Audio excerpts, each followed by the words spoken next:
के YouTube channel पे आपका स्वागत करता हूं। जैसे कि मेरे प्यारे विद्यार्थियों, हम लोगों ने पिछले वीडियो में स्थिर विद्युती का उपयोग, आवेश, इनके बारे में अध्ययन किया था। इस वीडियो में हम लोग आवेशन की विधियों के बारे में अध्ययन करेंगे, यानी आवेश कितने प्रकार से एक वस्तु से दूसरे वस्तु में स्थानांतरित हो सकते हैं। आवेशन की मुख्यतः 4 विधियां हैं। इनमें सबसे पहले आवेशन की विधि आ रही है चालकीय विद्युतीकरण। आवेशन की सबसे प्रथम विधि है वह चालकीय विद्युतीकरण।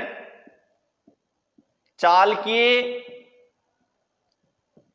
विद्युतीकरण यानी आवेशन की विधियों में सबसे पहली विधि है चालकीय विद्युतीकरण। इसमें क्या होता है कि हम लोग एक अनावेशित इलेक्ट्रोस्कोप ले रहे हैं, जैसे कि ये कोई अनावेशित एक इलेक्ट्रोस्कोप दर्शाया गया है।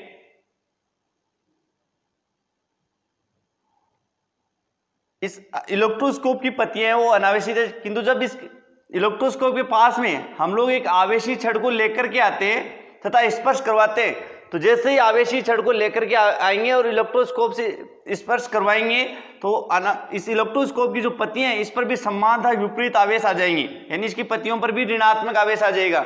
ये आवेशन की प्रथम विधि जिसको कहा जाता है चालकीय विद्युतीकरण। यानी हम लोग पढ़ने जा रहे हैं कि आवेशन की विधि यानी आवेश कितने प्रकार से एक वस्तु से दूसरे वस्तु में स्थानांतरित हो सकते हैं। इनमें प्रथम विधि हम लोग पढ़ने जा रहे हैं चालकीय विद्युतीकरण। चालकीय विद्युतीकरण में क्या होता है, ये इलेक्ट्रोस्कोप दर्शाया गया है। इलेक्ट्रोस्कोप, इस इलेक्ट्रोस्कोप की पत्तियां सबसे पहले अनावेशित थी। जब हम लोग एक आवेशित छड़ को इसके पास में लेकर के आ रहे थे तथा स्पर्श करवा रहे थे, जैसे स्पर्श करवाएंगे तो आवेशित छड़ से आवेश है वो अनावेशित छड़ में स्थानांतरित हो जाएंगे और अनावेशित छड़ की पत्तियों पर भी आवेश आ जाएंगे। ये आवेशन की प्रथम विधि, इसको कहा जाता है चालकीय विद्युतीकरण। आवेशन की जो सेकंड विधि है उसको कहा जाता है घर्षणात्मक विद्युतीकरण। सेकंड जो विधि है वो है घर्षणात्मक विद्युतीकरण। घर्षणात्मक विद्युतीकरण, जरा ध्यान से देखिए, घर्षणात्मक विद्युतीकरण किसे कहते हैं कि जब दो पदार्थों को उचित रूप से रगड़ा जाता है तो एक पदार्थ से दूसरे पदार्थ में आवेश स्थानांतरित होते हैं, इसे कहते हैं घर्षणात्मक विद्युतीकरण। तो दूसरी जो आवेश स्थानांतरण की जो विधि है वो है घर्षणात्मक विधि। तो थर्ड है उसको कहते हैं प्रेरण द्वारा आवेशन। तीसरी जो विधि है प्रेरण द्वारा आवेशन। प्रेरण द्वारा आवेशन, प्रेरण द्वारा आवेशन में क्या होता है कि हम लोग हमारे पास में एक अनावेशित छड़ है, ए बी एक अनावेशित छड़, इसके पास में हम लोग सी डी एक आवेशित छड़ रख रहे हैं। जैसे ही अनावेशित छड़ के पास में हम लोग एक आवेशित छड़ को रखेंगे तो अनावेशित छड़ पर भी समान तथा विपरीत आवेश, यानी इसके अंदर की तरफ ऋणात्मक आवेश आ जाएंगे और बाहर की तरफ धनात्मक आवेश आ जाएंगे। तो कहने का अर्थ यह हुआ कि जब हम लोग एक अनावेशित छड़ के पास में आवेशित छड़ को लेकर के आते हैं किंतु स्पर्श नहीं करवाते, केवल पास में लेकर के आएंगे तो अनावेशित छड़ पे आवेश है वो समान तथा विपरीत प्रकृति के आ जाएंगे। ये जो विधि आवेशन की इसको कहा जाता है प्रेरण विधि। इस प्रकार से आवेशन की जो 3 विधियां यहाँ पे बताई गई हैं कि आवेश एक वस्तु से दूसरे वस्तु में कितने प्रकार से स्थानांतरित हो सकते हैं, उसकी 3 विधियां बताई गई हैं, चालकीय विद्युतीकरण, घर्षणात्मक विद्युतीकरण और प्रेरण द्वारा आवेशन। इसके पश्चात हम लोग पढ़ने जा रहे हैं आवेश तथा द्रव्यमान में अंतर। तो सबसे पहले इस लेसन में हम लोगों ने स्थिर विद्युती का अध्ययन किया था कि स्थिर विद्युती क्या है, फिर स्थिर विद्युती उपयोग पढ़े थे हम लोगों ने, फिर हम लोग आवेश के बारे में पढ़ा था, आवेश क्या है, उसके गुणधर्म क्या है और आवेशन की विधियां क्या है। अब हम लोग पढ़ने जा रहे हैं आवेश तथा द्रव्यमान में अंतर। आवेश तथा द्रव्यमान में अंतर। जैसे कि हम लोगों ने इसी लेसन पढ़ा है कि आवेश 2 प्रकार के होते हैं, धनात्मक भी हो सकता है और ऋणात्मक भी हो सकता है। तो आवेश धनात्मक प्रकृति का भी हो सकता है और ऋणात्मक प्रकृति का हो सकता है, किंतु द्रव्यमान है वो सदैव धनात्मक होता है। आवेश एक अदिश राशि है और द्रव्यमान भी एक अदिश राशि है। और आवेश का जो विमीय सूत्र है, जैसे कि हम लोगों ने 10th क्लास में I बराबर Q/T और Q बराबर हो जाएगा IT। I धारा इसका मापन एमीटर की सहायता से होता है, कैपिटल A और समय को T। तो आवेश का जो विमीय सूत्र है वो होता है AT और जो आवेश का जो मात्रक होता है वो होता है कूलाम। आवेश का ऐसा ही मात्रक वो कूलाम, और जो द्रव्यमान है, द्रव्यमान को एम की सहायता से लिखा जाता है, और ऐसा ही पद्धति में इसका मात्रक होता है केजी। इस प्रकार से आवेश तथा, और जो आवेश है वो स्थिर विद्युतिकी में अपनी भूमिका अदा करता है, और जो द्रव्यमान है वो गुरुत्वाकर्षण में अपनी भूमिका अदा करता है। इस प्रकार से हम लोग आवेश तथा द्रव्यमान में अंतर को पढ़े। इसके पश्चात इसी लेसन में नेक्स्ट आ रहा है कूलाम नियम। अगला जो टॉपिक है वो है कूलाम नियम। बोर्ड की दृष्टि से बहुत ज्यादा मोस्ट है, एग्जाम में पूछा भी जाता है कूलाम नियम। कूलाम नियम क्या है, जरा ध्यान से देखिए कि चित्रानुसार आपको दो आवेश दर्शाए गए। पाठ का नाम ही स्थिर विद्युतिकी है, तो यहां पर हम लोग कहेंगे कि दो स्थिर आवेश हैं, एक Q1 आवेश है, दूसरा Q2 आवेश है, दोनों एक दूसरे से r दूरी पर रखे गए। तो कूलाम नियम के अनुसार दो स्थिर आवेशों के मध्य लगने वाला आकर्षण या प्रतिकर्षण बल है वह सदैव दोनों आवेशों के गुणनफल के समानुपाती तथा उनके मध्य की दूरी के वर्ग के व्युत्क्रमानुपाती होते हैं। यानी कूलाम नियम का कथन क्या है, दो स्थिर आवेशों के मध्य दो स्थिर आवेशों के मध्य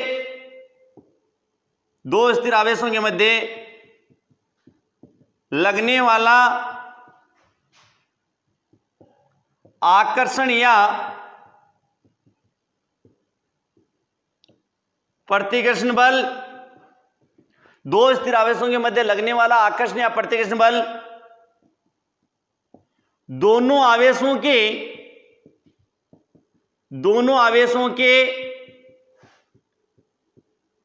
गुणनफल के समानुपाती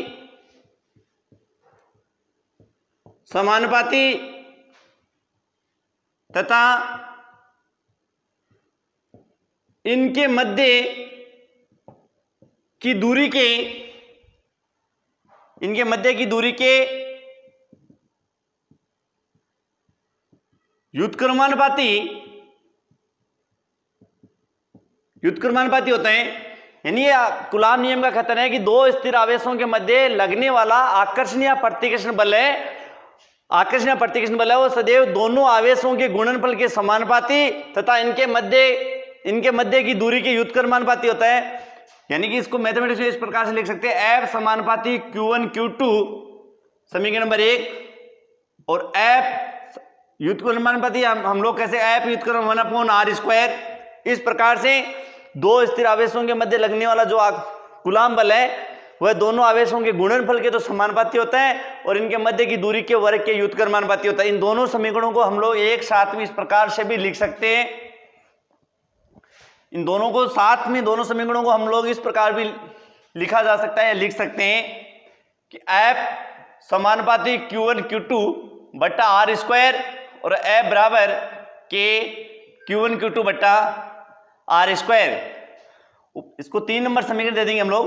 उपरोक्त समीकरण 3 में K एक नियतांक है जिसे कूलामी नियतांक कहा जाता है, और इस K का मान है वो निम्नोत होगा। यानी उपरोक्त समीकरण में K एक नियतांक है जिसे कूलामी नियतांक कहा जाता है, और इस K का मान होता है, K बराबर होते हैं 1/4 पाई एप्सिलॉन नॉट या 1/4 पाई एप्सिलॉन। K को हम लोग, K का जो मान K को लिखा जा सकता है K बराबर 1/4 पाई एप्सिलॉन नॉट। यानी यहाँ पे उपरोक्त समीकरण K एक नियतांक है जिसे कूलामी नियतांक आ जाएगा, और कूलामी नियतांक का मान है, कूलामी नियतांक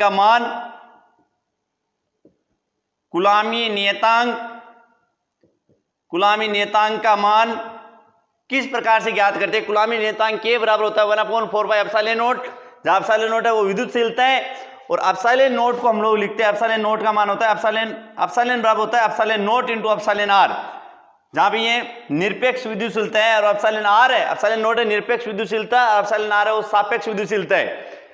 यहाँ पे जब इसका मान एप्सिलॉन के स्थान पे मान रखेंगे तो K का मान आ जाएगा, K बराबर आ जाएगा 1/4 पाई, और एप्सिलॉन के स्थान पे हम लोग लिख सकते हैं epsilon naught into epsilon r।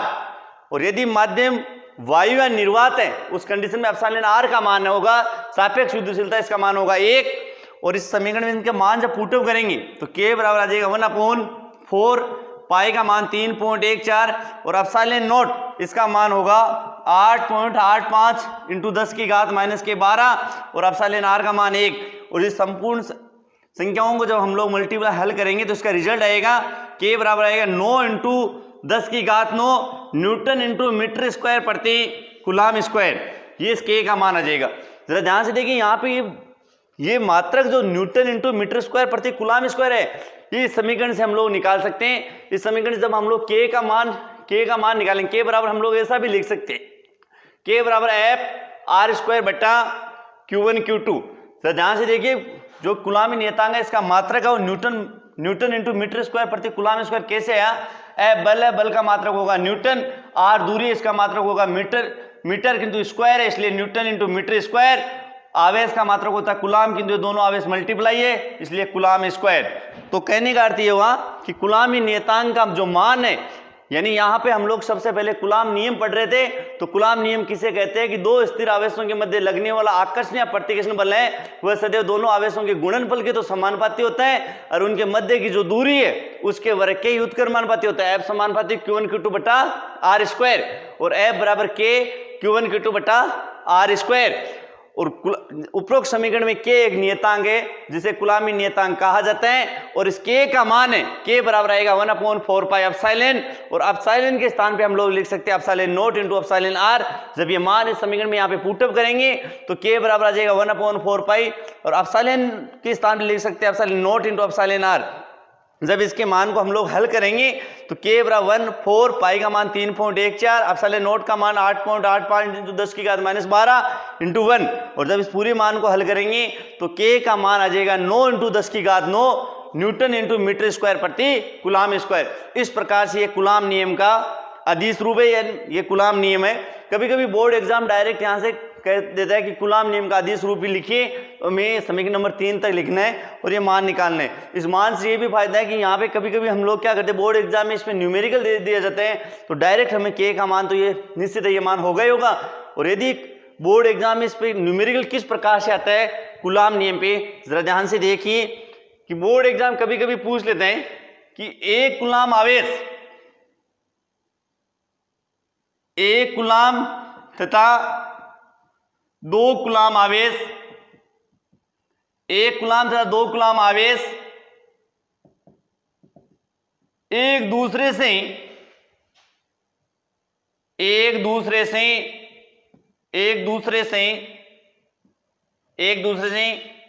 1 metre दूरी पर 1 मीटर दूरी पर स्थित हैं, तब दोनों आवेशों के मध्य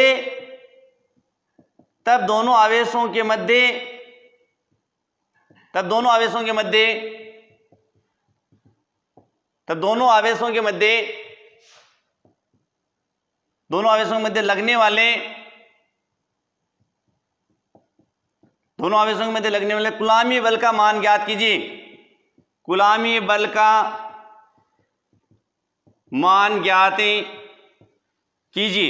अब जरा ध्यान से देखिए यहाँ पे जो Q1 और Q2 का मान दिया गया, Q1 का मान तो 1 दिया गया, Q2 का मान 2 कूलम दिया गया, तो दोनों आवेशों के मध्य लगने वाला कूलमी बल कितना होगा। F बराबर सूत्र होता है K Q1 Q2 बट्टा आर स्क्वायर और K का मान तो होता है 9 इंटू 10 की घात 9, Q1 का मान 1, Q2 का मान 2 और R का मान 1। जब हम लोग हल करेंगे इसको तो 18 इंटू 10 की घात 9 न्यूटन ये आ जाएगा दोनों आवेशों के मध्य लगने वाला कूलमी बल। इस प्रकार से हम लोगों ने कूलम नियम का अदिश रूप पढ़े। अब हम लोग पढ़ेंगे कूलम नियम का सदिश रूप। कूलम नियम का सदिश रूप, जरा ध्यान से देखिए कूलम नियम के सदिश रूप को किस प्रकार से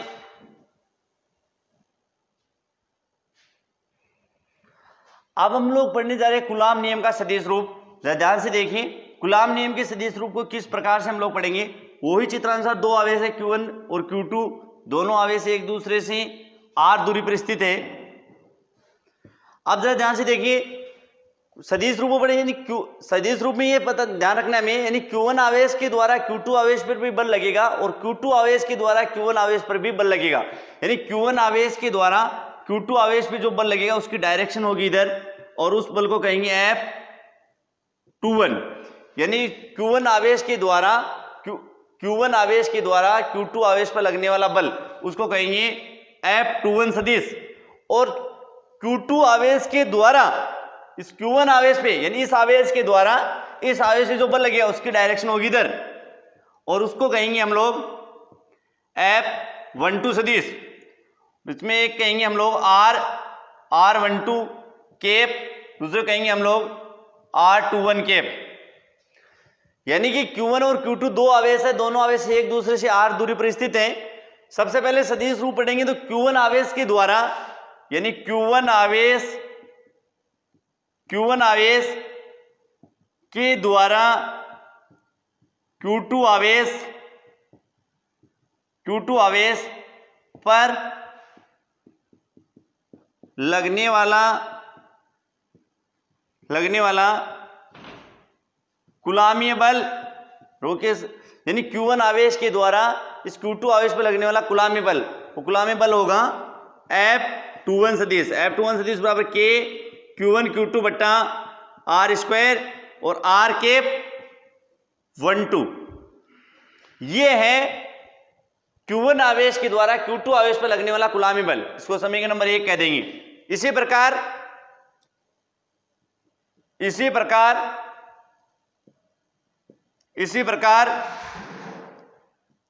Q2 आवेश के द्वारा Q2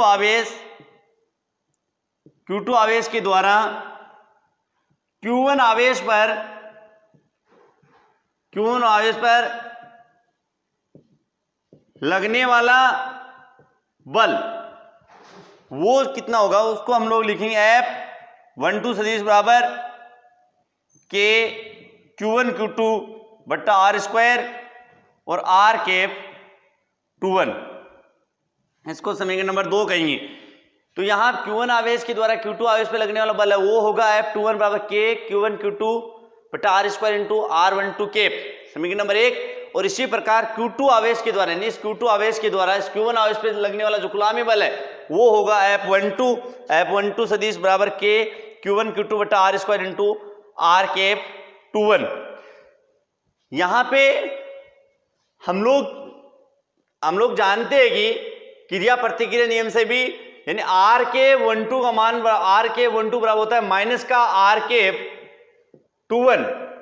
R12 बराबर होता है माइनस का R कैप 21, यानी ये मान है समीकरण नंबर उपरोक्त जो मान है वो समीकरण नंबर 1 में रखने पर, जब समीकरण नंबर 1 उपरोक्त मान समीकरण नंबर 1 में रखेंगे तो F21 का मान होगा वो ये होगा F21 सदिश बराबर K Q1 Q2 बट्टा R स्क्वायर और R कैप 12 का लिख सकते हैं मान हम लोग लिख सकते हैं माइनस का R कैप 21, और इस माइनस को बाहर लिखेंगे तो ऐसा लिख सकते हैं माइनस का K Q1 Q2 बट्टा R square R cap 21 F21 सदिश। यहाँ पे जरा ध्यान से देखिए समीकरण नंबर 2 से K Q1 Q2 बट्टा R स्क्वायर R कैप 21 को तो हम लोग F12 लिख सकते हैं। तो ये जो मान है इसको हम लोग समीकरण नंबर हम लोग इसको 4 कह देंगे, और समीकरण नंबर 4 में समीकरण नंबर 2 का मान रखने पर यानी कि समीकरण नंबर 4 में K Q1 Q2 बट्टा R square into R cap 21 इसको तो हम लोग लिख सकते हैं F12। जब ये मान यहाँ पे रखेंगे तो F21 सदिश बराबर आ जाएगा माइनस का F12 सदिश, इसको हम लोग समीकरण नंबर कह देंगे 5। तो उपरोक्त समीकरण 5 से ये सिद्ध होता है कि जो कुलामी नियम का जो सदिश रूप है वो हमें ये बताता है कि दोनों आवेशों के द्वारा यानी Q1 आवेश के द्वारा Q1 आवेश के द्वारा Q2 आवेश पे लगने वाला बल और Q2 आवेश के द्वारा Q1 आवेश पे लगने वाला बल, यानी दोनों आवेशों के द्वारा एक दूसरे पे लगने वाला बल है वो परिमाण में तो समान होता है किंतु दिशा में एक दूसरे के विपरीत है। ये न्यूटन की गति के तृतीय नियम को भी फॉलो करता है। तो जरा ध्यान से इस प्रकार से कूलॉम नियम का सदिश रूप को समझाया गया। इससे नेक्स्ट अगला जो वीडियो अगले जो टॉपिक है उसमें हम लोग पढ़ेंगे कि स्थिर विद्युतीय बल ज्यादा शक्तिशाली है या गुरुत्वाकर्षण बल। अगले वीडियो में इसके बारे में अध्ययन करेंगे। फिलहाल यहाँ तक आज की क्लास में हम लोग यहीं तक ही पढ़ेंगे। और बेटे इसमें हम होमवर्क के रूप में आपको 5 क्वेश्चन बता रहा हूं, ये आपको करना है। पहला क्वेश्चन ये है कि कूलॉम नियम का, फर्स्ट क्वेश्चन, कूलॉम नियम को समझाइए।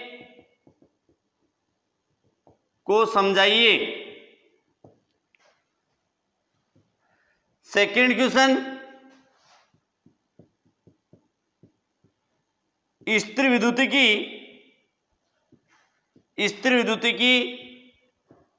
को परिभाषित कीजिए।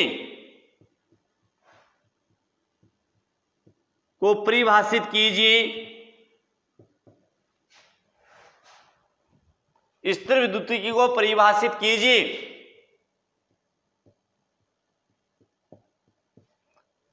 थर्ड जो क्वेश्चन है वो ये है,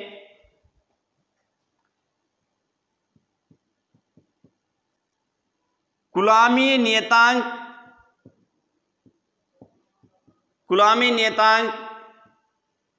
नियतांक का विमीय सूत्र लिखिए।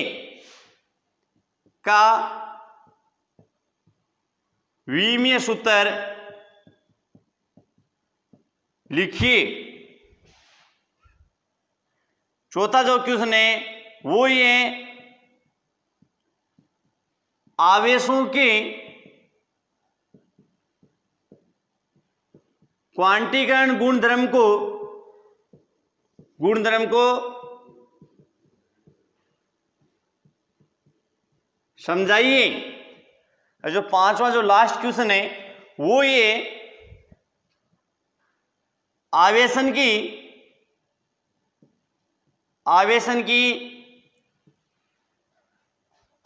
की विधियों का वर्णन कीजिए।